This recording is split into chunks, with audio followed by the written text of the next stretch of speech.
नमस्कार, मैं हूं राज और आप देख रहे हैं प्योर पॉलिटिक्स। 2024 का लोकसभा चुनाव जीतने के लिए राहुल गांधी ने अपने हिसाब से एक जबरदस्त रणनीति बनाई थी। राहुल गांधी को यह लगा कि अगर भारतीय जनता पार्टी के हिंदू वोट बैंक में सेंध लगानी है तो हिंदू समाज के अंदर जो कास्ट डिवीजन है, जहां कास्ट आइडेंटिटी बहुत ज़्यादा मैटर करती है, उसको उभार कर चुनाव का मुख्य बिंदु बना देना है।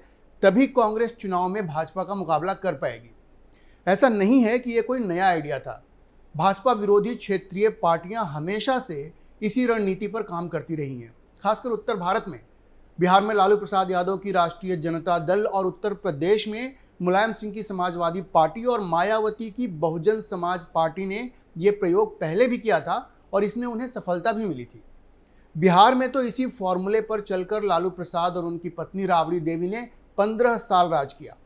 इसी फॉर्मूले पर उत्तर प्रदेश में भी मुलायम सिंह और मायावती को सत्ता सुख मिला। लेकिन ध्यान देने की बात यह है कि अब से पहले कांग्रेस ने खुद कभी राष्ट्रीय स्तर के चुनाव में जातिवाद आधारित कैंपेन नहीं चलाया था। यह फैसला राहुल गांधी ने ही किया है और दबी जुबान से ही सही, कांग्रेस के भीतर इसका विरोध भी हुआ है, लेकिन राहुल गांधी किसी की सुनते कहाँ हैं। दो वरिष्ठ कांग्रेसी नेता आनंद शर्मा और भूपिंदर सिंह हुड्डा ने अपनी नाराजगी जताई थी, भले ही खुल करके ना जताई हो। आनंद शर्मा ने तो ये साफ साफ कहा कि कांग्रेस ने कभी जात पात की राजनीति नहीं की है। हरियाणा के भूतपूर्व मुख्यमंत्री भूपिंदर सिंह हुड्डा, उन्होंने भी कहा कि कांग्रेस कभी जाति की राजनीति नहीं करती है। उन्होंने ये भी कहा कि जो EWS का आरक्षण हुआ है और सबसे पहले हरियाणा ने ही लागू किया था। लेकिन राहुल गांधी तो किसी की सुनते नहीं है। वैसे राहुल गांधी की जो भारत जोड़ो यात्रा थी और बाद में उनकी जो भारत जोड़ो न्याय यात्रा थी, उसमें वो जहां भी जाते यही कहते कि वो जाति जनगणना करवाएंगे और OBC को उनका हक दिलवाएंगे। उनका पूरा फोकस OBC पर था। किसी को भी बुलाकर पूछ लेते थे, कौन सी जाति से हो भाई। यहां तक कि पत्रकारों से भी उन्होंने पूछ लिया कि कौन सी जाति से आते हो। फिर अपना ज्ञान दिया कि मीडिया में OBC कितनी कम संख्या में है। वैसे इस पर मशहूर पत्रकार दीपक चौरसिया ने उन्हें ये याद दिलाया कि कैसे उनके जैसे एक OBC पत्रकार को UPA सरकार ने 2004 में दूरदर्शन से निकाल दिया था। तब उन्हें OBC पत्रकार का ख्याल नहीं आया था। राहुल गांधी ने यह मुद्दा भी उठाया कि केंद्र सरकार में OBC सचिवों की संख्या कितनी कम है। पिछले साल ये बात उन्होंने संसद में भी कही थी कि भारत सरकार के 90 सचिवों में से सिर्फ 3 सचिव OBC हैं। उस वक्त भाजपा अध्यक्ष JP नड्डा ने उन्हें याद दिलाया था कि 1992 में सुप्रीम कोर्ट ने कहा कि आप अखिल भारतीय सेवाओं में OBC को आरक्षण दें। तो 1995-96 में OBC वर्ग सेवाओं में शामिल हुए। आज सचिवों के पैनल में शामिल होने का कट ऑफ वर्ष 1992 है। मतलब 3 साल के बाद OBC सचिवों की संख्या खुद ही बढ़नी शुरू हो जाएगी। नड्डा ने राहुल गांधी से यह भी पूछा था कि 2004 से 2014 तक जब UPA पावर में था तब कितने सचिव OBC थे। अब राहुल गांधी के पास इसका जवाब तो था नहीं। वैसे भी वे सिर्फ शूट एंड स्कूट पॉलिसी में विश्वास करते हैं, मतलब सवाल दागो और भागो। न उन्हें आगे किसी प्रश्न का जवाब सुनना है और न ही कोई जवाब देना है। कभी कभी तो ऐसा लगता है कि बार बार मिल रही चुनावी हार से वो इतने बौखला गए हैं कि मोदी से जैसे उन्हें नफरत हो गई है। जैसे उन्होंने आरोप लगा दिया कि राम मंदिर प्राण प्रतिष्ठा में राष्ट्रपति मुर्मू को सिर्फ इसलिए नहीं बुलाया गया क्योंकि वो आदिवासी हैं। उन्होंने प्रयागराज की एक सभा में ये भी कह दिया कि प्राण प्रतिष्ठा समारोह में किसी भी OBC या अनुसूचित जनजाति के नेता को नहीं बुलाया गया। जब द्रौपदी मुर्मू को राष्ट्रपति बनाया जा रहा था तो राहुल गांधी की पार्टी ने उनका समर्थन नहीं किया था। उस वक्त ये आदिवासी प्रेम कहाँ था। पहले तो राम मंदिर ट्रस्ट के महासचिव चंपत राय ने उनकी बात का खंडन किया और कहा कि राष्ट्रपति को निमंत्रण भेजा गया था और हर समाज के लोग प्राण प्रतिष्ठा में शामिल हुए थे, OBC, SC, ST, हर वर्ग। अब मजे की बात यह है कि अभी कुछ दिनों पहले राष्ट्रपति मुर्मू राम मंदिर गई, पूजा अर्चना किया और ट्विटर पर तस्वीरें भी शेयर किया। अब राहुल गांधी क्या करेंगे? उनके पास तो कोई जवाब नहीं है। वैसे भी राम मंदिर के निर्माण के बाद, खासकर प्राण प्रतिष्ठा के बाद, भाजपा के पक्ष में देश में जो माहौल बना, उसने राहुल गांधी की सोच को और भी मजबूत किया कि भाजपा के हिंदू वोट बैंक का मुकाबला तभी हो सकता है जब हिंदुओं को यह महसूस कराया जाए कि मूल रूप से वो अलग अलग जातियों के समूह हैं और कांग्रेस उन अलग अलग जाति समूहों को, खासकर OBCs को ज़्यादा से ज़्यादा हिस्सेदारी देगी। राहुल गांधी को ऐसा लगा कि अगर भाजपा को हराना है तो उसके हिंदू वोट बैंक को तोड़ना पड़ेगा और उसका एक ही रास्ता है जो अब तक क्षेत्रीय पार्टियां कई राज्यों में सफलतापूर्वक करती आ रही थी, और ये है हिंदुओं को जातियों और जाति समूहों में बांटकर उनका जातीय स्वाभिमान जगाकर या उकसाकर वोटिंग के लिए प्रेरित करना। वैसे राहुल गांधी ने सोचा तो ठीक था। राहुल गांधी का ये जो ओबीसी प्रेम उमड़ रहा है, उसके पीछे की वजह है कि ओबीसी की इस देश में काफ़ी बड़ी संख्या है। वैसे वास्तविक संख्या क्या है, उस पर अभी कोई एक लेटेस्ट डेटा उपलब्ध नहीं है। 1980 की मंडल आयोग की रिपोर्ट में ओबीसी आबादी 52% बताई गई थी, जो 1931 की जनगणना पर आधारित था। हालांकि उन 2006 के राष्ट्रीय नमूना सर्वेक्षण संगठन NSSO के सर्वेक्षण में ओबीसी आबादी 41% बताई गई थी। 2011 के जनगणना में अलग से जाति गणना भी की गई थी, सोशो इकोनॉमिक कास्ट सेंसस के नाम से, लेकिन उसकी पूरी रिपोर्ट को अभी पब्लिश नहीं किया गया है। वैसे ये माना जा सकता है कि ओबीसी की आबादी 40 से 50% के बीच में इस देश में है। तो राहुल गांधी ने हिंदू वोट बैंक में सेंध लगाने का ये दांव तो बहुत बढ़िया चला, लेकिन वो ये भूल गए थे कि उनका मुकाबला नरेंद्र मोदी से है, जिसने ग्रास रूट पर लंबे समय तक काम किया है और जिसके पास हर राजनीतिक दांव पेच का जवाब है। और सबसे बड़ी बात यह कि नरेंद्र मोदी खुद ओबीसी समाज से आते हैं, तो राहुल गांधी का मोदी पर ओबीसी के हितों की अनदेखी करने का आरोप वैसे भी टिक नहीं सकता। प्रधानमंत्री नरेंद्र मोदी ने यह फैसला किया कि राहुल गांधी के इस ओबीसी SC ST नैरेटिव का मुकाबला आक्रामक तरीके से करना होगा, और उन्होंने इस नैरेटिव पर इतना तगड़ा प्रहार किया है कि राहुल गांधी अपने ही बुने जाल में फंसते हुए दिख रहे हैं। प्रधानमंत्री नरेंद्र मोदी अपनी सभाओं में लोगों को बार बार याद दिला रहे हैं कि किस तरह से नेहरू से लेकर राजीव गांधी तक ने SC ST OBC के आरक्षण का विरोध किया था, जिससे ये साफ पता चलता है कि राहुल गांधी का ओबीसी प्रेम महज एक दिखावा है।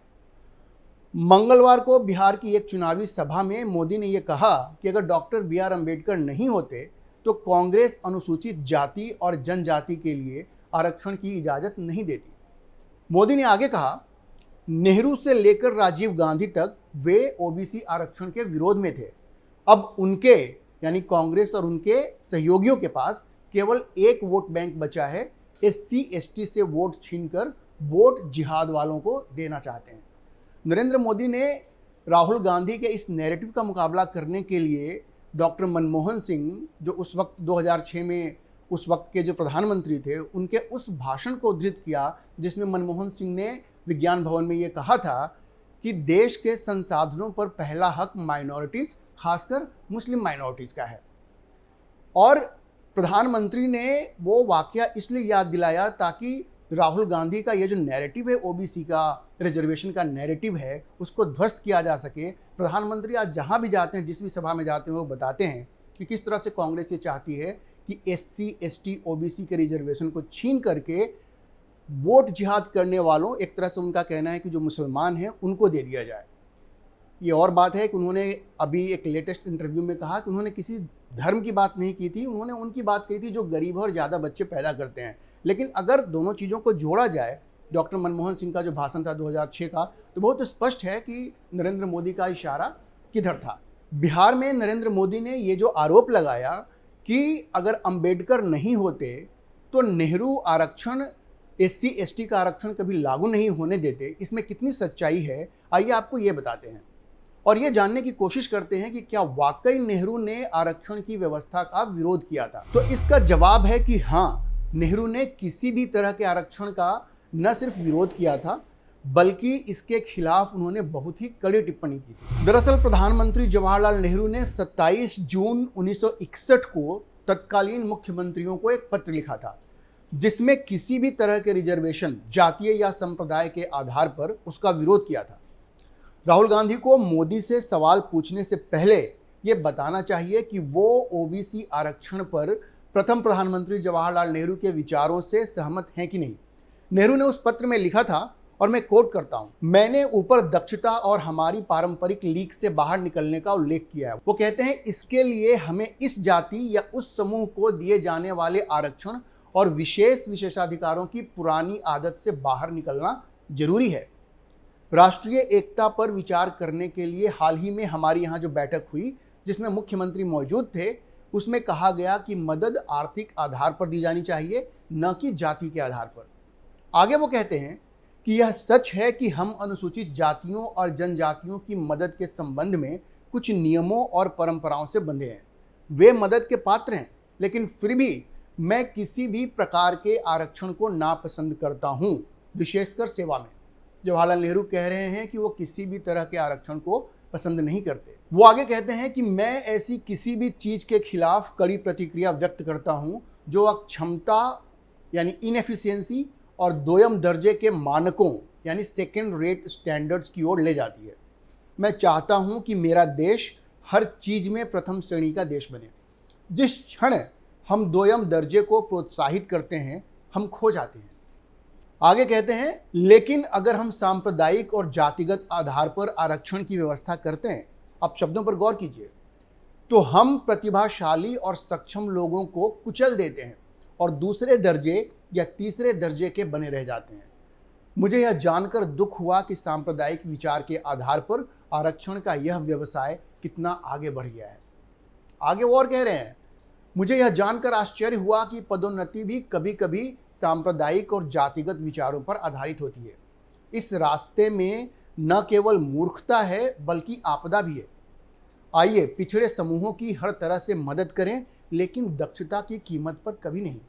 हम अपने सार्वजनिक क्षेत्र या वास्तव में किसी भी क्षेत्र को दोयम दर्जे के लोगों के साथ कैसे खड़ा करेंगे, ये जवाहरलाल नेहरू कह रहे हैं। उनका यह मानना था कि आरक्षण देने का मतलब है कि आप एफिशिएंसी के साथ कॉम्प्रोमाइज कर रहे हैं।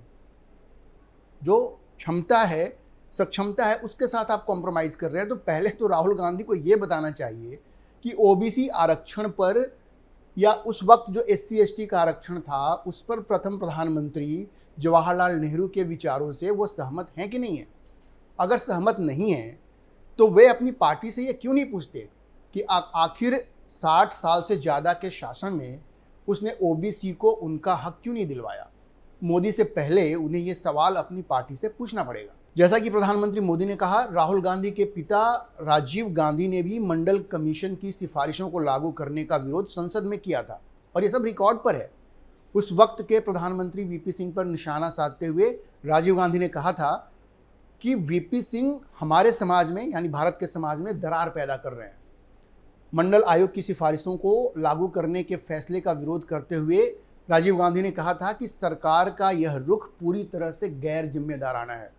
उन्होंने आगे कहा कि देश का लक्ष्य जाति विहीन समाज होना चाहिए और आपको ऐसा कोई भी कदम उठाने से बचना चाहिए जो देश को जातिग्रस्त समाज की ओर ले जाए। नरेंद्र मोदी ये भी याद दिलाते हैं कि किस तरह से सीताराम केसरी जो कांग्रेस के अध्यक्ष हुआ करते थे, उनको उनके पद से बेइज्जत करके हटा दिया गया, अपमानित करके हटा दिया गया और सोनिया गांधी कांग्रेस की अध्यक्षा बन गई। ये सारी चीज़ें नरेंद्र मोदी आजकल अपनी हर सभा में बता रहे हैं, जिससे राहुल गांधी का ये जो ओबीसी एजेंडा था, उनका ये जो ओबीसी नैरेटिव था, वो पूरी तरह से ध्वस्त होता हुआ दिख रहा है। तो एक झटके में नरेंद्र मोदी ने राहुल गांधी के ओबीसी नैरेटिव को ध्वस्त कर दिया है। राहुल गांधी पूरी तरह से बैकफुट पर चले गए हैं। उन्हें ये अंदाज़ा नहीं होगा कि उनका ओबीसी नैरेटिव इतना महंगा साबित होगा। आज की तारीख में राहुल गांधी और Congress party SC ST OBC को ये समझाने में लगी है कि उनका आरक्षण काटकर मुसलमानों को देने का उनका कोई इरादा नहीं है। लेकिन राहुल गांधी जो नैरेटिव सेट करना चाहते थे उसकी हार तो हो गई है।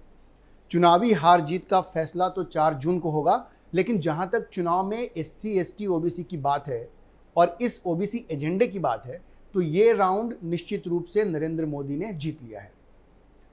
आज के लिए इतना ही। अगर आपको ये वीडियो पसंद आया तो आप इसे लाइक करें, शेयर करें और चैनल को सब्सक्राइब करना ना भूलें।